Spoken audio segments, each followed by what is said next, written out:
నిన్న విజయవాడలో కొంతమంది మేధావులు, వారిని మేధావులు అనే కన్నా కూడా మేత ఆవులు అని కూడా అనవచ్చునేమో, వారు విజయవాడలో ప్రజాస్వామ్యాన్ని పరిరక్షించడానికి మేమంతా సిద్ధంగా ఉన్నాం అని చెప్పి ఒక వేదిక ఏర్పాటు చేశారు. అయితే విచిత్రంగా ఈ వేదిక ఏర్పాటు చేసిన వారిలో అత్యధికులు హైదరాబాద్ నివాసులు.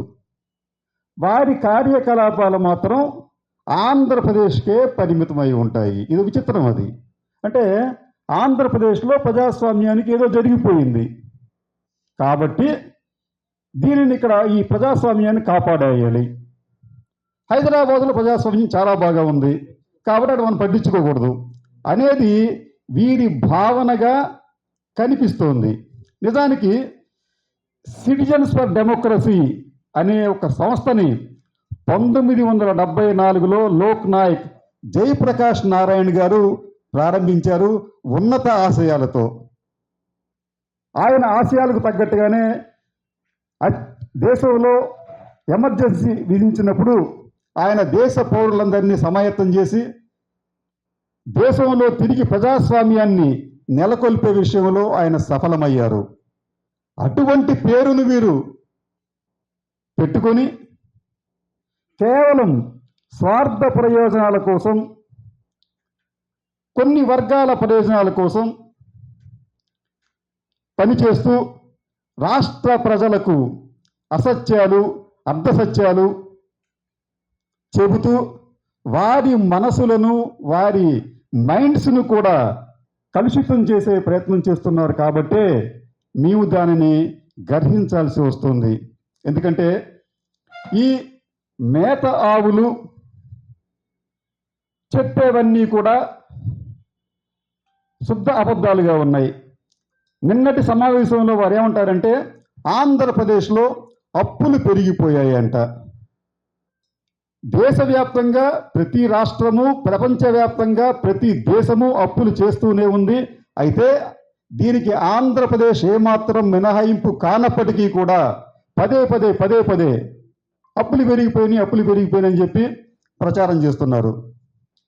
నిజానికి ఆంధ్రప్రదేశ్లో అప్పులు పెరిగినాయి అంటే ఏమాత్రం పెరగలేదు. గతంలో వీరికి చాలా ఇష్టడైన ఒక వ్యక్తి పరిపాలిస్తున్న సమయంలో, అంటే వారికి ఇష్టడు ఎవరండి? చంద్రబాబు నాయుడు గారు. వారి హయాంతో పోలిస్తే ఆంధ్రప్రదేశ్లో అప్పులు ఏమీ పెరగలేదు. ఇదే విషయాన్ని చాలా స్పష్టంగా దీంట్లో చూడవచ్చు. ఈ ఫ్లైయర్ ఏం చెప్తుందంటే ఇది ఆర్బీఐ ఇచ్చిన నివేదిక. ఆంధ్రప్రదేశ్లో రాష్ట్రం 2 ముక్కలుగా విడిపోయే సమయానికి ఉన్న అప్పులు 1.53 లక్షల కోట్లు.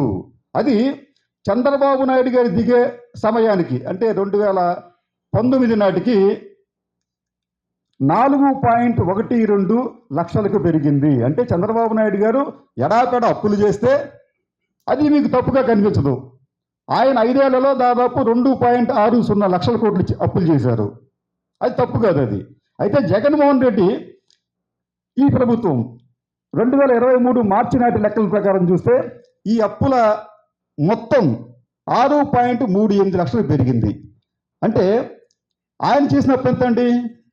2.25 లక్షల కోట్లు మాత్రమే నేను ఎందుకంటున్నానంటే ఇది ఆంధ్రప్రదేశ్కి ఏనాడు గుదిబండగా కాలేదు. వాళ్ళు ఏమంటున్నారంటే ఒక తప్పుడు ప్రచారం, ఆంధ్రప్రదేశ్లో స్టేట్ జీడిపి అంటే జిఎస్డిపి అంటాం దాన్ని మనం, అది ఎంత ఉందో అంత అప్పులు ఉన్నాయి అని చెప్పి ఒక తప్పుడు ప్రచారం చేస్తున్నారు. నిజానికి జిఎస్డిపితో పోలిస్తే ఆంధ్రప్రదేశ్లో అప్పుల శాతం కేవలం 38% మాత్రమే. కానీ అదే మీకు పొరుగునున్న కర్ణాటక, తమిళనాడులో చూస్తే 40%, 50% ఉన్నాయి. అదే దేశానికంటే మోడీ గారి పాలనలో ఎంత పెరిగిందంటే దాదాపు 80% పెరిగింది. అంటే దేశ జాతీయోత్పత్తిలో అప్పుల శాతం దాదాపు 80% ఉంది. అవన్నీ తప్పులు కాదు, కేవలం ఆంధ్రప్రదేశ్లో మాత్రం అప్పులు. వాళ్ళు చెప్తారంటే జగన్మోహన్ రెడ్డి గారు ఎక్స్ట్రా బడ్జెట్ని బారోయింగ్ చేస్తారంట అని చెప్పి ఒక మేధావి చెప్తాడు. ఆయన పూర్వం ఒక ఐఏఎస్ ఆఫీసర్గా పనిచేశాడు, ఆర్థిక రంగ నిపుణుడు. అని చెప్పేదంటే ఎక్స్ట్రా బడ్జెట్ అని బారోయింగ్స్ ఏపీ చేసేస్తుంది, భారం పెరిగిపోతుంది. ఎంత చేసిందండి? చంద్రబాబు నాయుడు గారి హయాంలో 96,000 కోట్ల రూపాయలు చేస్తే జగన్మోహన్ రెడ్డి గారికి వచ్చినప్పటికీ అది 1,20,000 కోట్లకు పెరిగింది. అది పెద్ద భారం. అది వాళ్ళంటారు అనుత్పాదక వ్యయాలు చేస్తున్నారు, తర్వాత ఈ ప్రభుత్వ రంగ సంస్థలను తాకట్టు పెట్టేస్తున్నారు అనేది ఒక అభియోగం. ప్రభుత్వ రంగ సంస్థలను తాకట్టు పెట్టారు నయం. చంద్రబాబు నాయుడు గారు, మీకు ఇష్టడైన చంద్రబాబు నాయుడు గారి హయాంలో ప్రభుత్వ రంగ సంస్థలను పప్పు బెల్లాల్లాగా విక్రయించారు. మరి అప్పుడు మీరేమీ దానికి అబ్జెక్షన్ చెప్పలేదే? మీకు ఒక ఉదాహరణ, మీకు నిజాం దక్కన్ షుగర్స్ లిమిటెడ్ ఒక దశలో ఆసియాలో అతి పెద్ద షుగర్ కాంప్లెక్స్. దానిని చంద్రబాబు నాయుడు గారు స్విస్ ఛాలెంజింగ్ సిస్టమ్ అని చెప్పి ఈ ప్రపంచంలో ఎక్కువ మందికి తెలియని ఒక విధానాన్ని అనుసరించి దానిని కారు చౌకగా తన వారికి కట్టబెట్టారు. వేలాది ఎకరాలని వారికి దారాదత్తం చేశారు. అది తప్పు కాదు.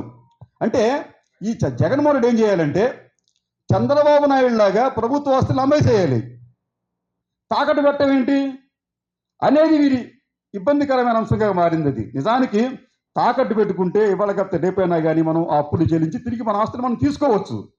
అది వారికి ఇష్టం లేదు, అమ్మేసేయండి అని వీరి భావనగా కనిపిస్తుంది. ఇలాగే మీకు అన్ని విధాలుగా కూడా వారు అసత్యాలు అర్ధసత్యాలు చెప్తారు. వారు చెప్పే అసత్యాలు ఏంటంటే ఆంధ్రప్రదేశ్లో అభివృద్ధి లేదు, ఉపాధి లేదు, పరిశ్రమలు రావటం లేదు. ఇవన్నీ కూడా అరిగిపోయిన రికార్డుల్లాగా ఒక వర్గం మీడియా, ప్రతిపక్షాలు గత 4 ఏళ్లుగా చేస్తూనే ఉన్నాయి. కానీ ప్రజలు వాటిని విశ్వసించడం లేదు. ఎందుకంటే వారు చేస్తున్న ఈ అరిగిపోయే రికార్డులను ప్రజలు విశ్వసించడం లేదు. ఆంధ్రప్రదేశ్లో అభివృద్ధి లేదని చెప్పి చెప్తున్న వాళ్ళకి ఒక చిన్న గణాంకం. అదేమిటంటే ఆంధ్రప్రదేశ్లో గత 3 సంవత్సరాలుగా దాదాపు 18 లక్షల ట్యాక్స్ పేయర్స్ అదనంగా యాడ్ అయ్యారు. ఇన్కమ్ ట్యాక్స్ డిపార్ట్మెంట్కి వారు రిటర్న్స్ ఫైల్ చేస్తున్నారు. ఇది ఎట్లా సాధ్యం అవుతుందండి? ఇది ఆంధ్రప్రదేశ్లో ప్రజలకు ఆదాయం పెరగకపోతే వారు రిటర్న్స్ ఎందుకు దాఖలు చేస్తారు? ఇది అభివృద్ధి కాదా? మరొకది, గత ఏడాదితో అంతకుముందు ఏడాదితో పోలిస్తే ఆంధ్రప్రదేశ్లో పిఎఫ్ ఖాతాలు కొత్తగా 14 లక్షలు యాడ్ అయ్యాయండి. అంటే మీకు ఉపాధి లేకపోతే, లిమిటెడ్ సంస్థలు రాకపోతే, పరిశ్రమలు రాకపోతే మీ పిఎఫ్ ఖాతాలు ఎక్కడి నుంచి వస్తాయి? కొత్తగా 14 లక్షల పిఎఫ్ ఖాతాలు ఆంధ్రప్రదేశ్లో యాడ్ అయ్యాయి. ఇది దేశంలోనే ఒక రికార్డు. ఇది అభివృద్ధి కాదా?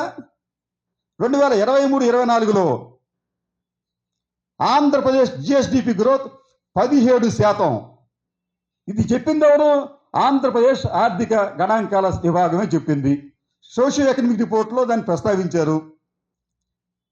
అట్లాగే మీకు ఆర్బీఐ నీతి ఆయోగ్ నివేదికల్లో కూడా ఈ అభివృద్ధికి సంబంధించిన సమాచారం ఉంది. 17% అనేది ఈ దేశంలో one of the highest growth. అది అభివృద్ధి కదా? ఇంత చేస్తున్నప్పటికీ కూడా వీరు నిత్యం అసత్యాలు అర్ధసత్యాలతో పగటి వేషగాళ్లలాగా ఎన్నికల సమయంలో ప్రజల ముందుకు వచ్చి తమ ప్రజ్ఞను ప్రదర్శించే ప్రయత్నం చేస్తున్నారు. వారికి మేము చెప్పేది ఒకటే, అయ్యా మీరంతా కూడా వలస పక్షులు, ఎక్కడో హైదరాబాద్ నుంచి వస్తారు మీరు. మేము ఇక్కడ భూమిపుత్రులం. మాకు తెలుసు మా రాష్ట్రాన్ని, మా ప్రజాస్వామ్యాన్ని ఎట్లా కాపాడుకోవాలో.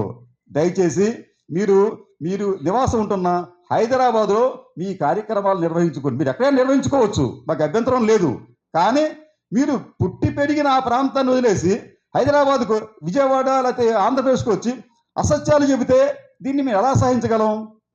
మీకు ప్రతి ఒక్క విషయానికి కూడా, అంటే మీ దగ్గర మీరు చేసే ప్రతి అసత్య ప్రచారానికి మేము పూర్తి ఆధారాలతో దాన్ని మేము రిబటల్ చేయగలము.